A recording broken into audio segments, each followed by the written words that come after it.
I'm sure you didn't know the impact that Don Cornelius made in terms of history. He was the first African American who owned his own nationally syndicated TV show.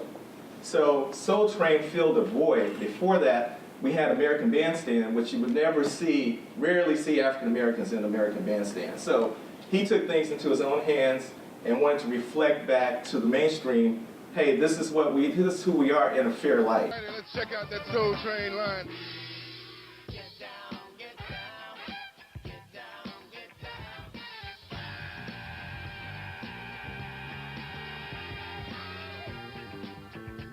There weren't a lot of black media options. It was pretty simple. You had Soul Train, you had Ebony Jet. So Essence was created for black female targeting. And then in the 80s, that was pretty smooth, wasn't it? And so in the late 80s, things changed. Blacks started moving back to the South. And the city that became the Mecca for African Americans was Atlanta. Atlanta gained in black population it's still gaining to this day. The census statistics just came out, and Atlanta led in the growth of African American population. Did you know that 24% of all Twitter users are African American? How many people knew that? Didn't know that. Whereas we represent 13% of the population, we're double that on Twitter. And so what's happening is that there was segmentation going on in social media. Social media was reflecting what was happening, the segregation happening in real life. You look at the mashup mindset, you see this whole notion of like the black hipster. You guys know what hipsters are? The kids in Brooklyn that wear the skinny pants. Well, you know, black kids are starting to borrow from the white kids in Brooklyn. So there's this reverse appropriation where it used to be that African Americans kind of set the trends first and people follow. But now that's kind of like changing up a little bit because of the internet.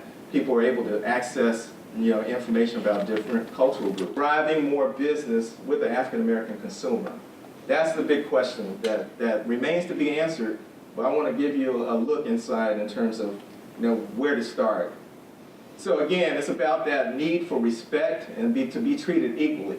So that's a good basis point, and I call it love.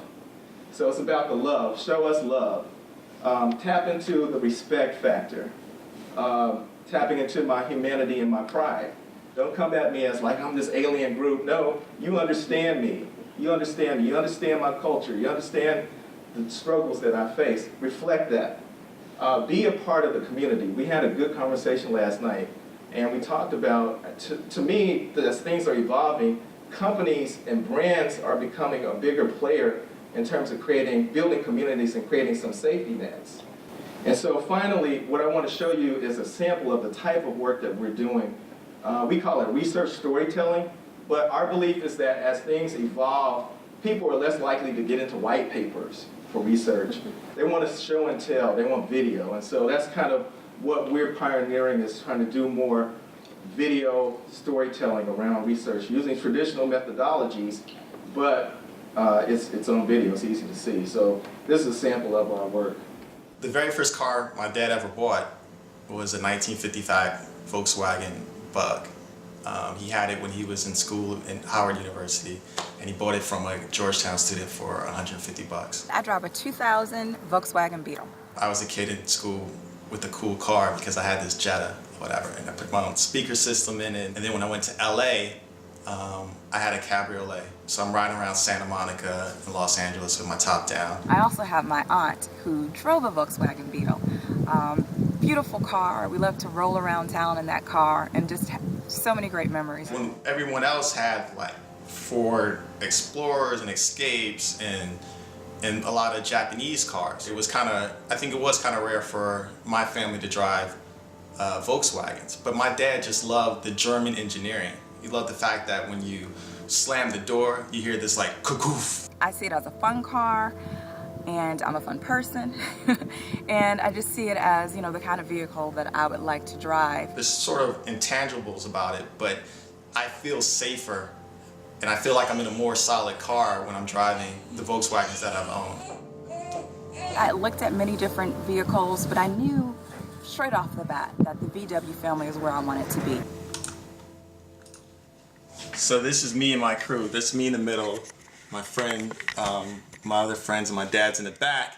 And you'll see we're posing in front of the Jetta. And then we would all pile up in that car and ride around town looking cool. And those are just great times. That's what I associate the car with.